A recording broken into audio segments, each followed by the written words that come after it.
There's no mystery about this disaster in LA. There is no mystery about this disaster in New York. There's no mystery about this disaster in Philadelphia and what cost all of those lives in all of those places. And there will be no mystery about the next one that happens, just like this.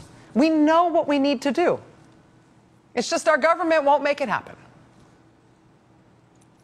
One last thought on this. When we heard today, first from anonymous sources and then officially from the NTSB, that the speed of that train heading into that curve was over 100 miles an hour, there was this like collective gasp, right? A sort of horrified recognition among Americans that that speed must have been what caused the crash.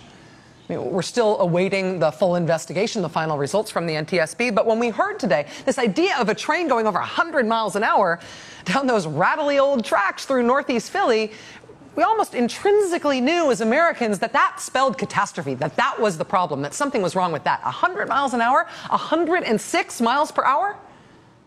Clearly that was the problem. We knew it.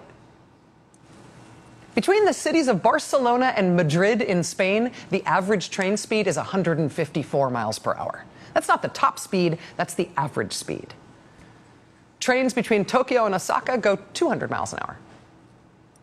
For us, the richest, most powerful nation on Earth, the average train speed on our Northeast Corridor, which is our showpiece for our high-speed trains, our average speed is 68 miles per hour.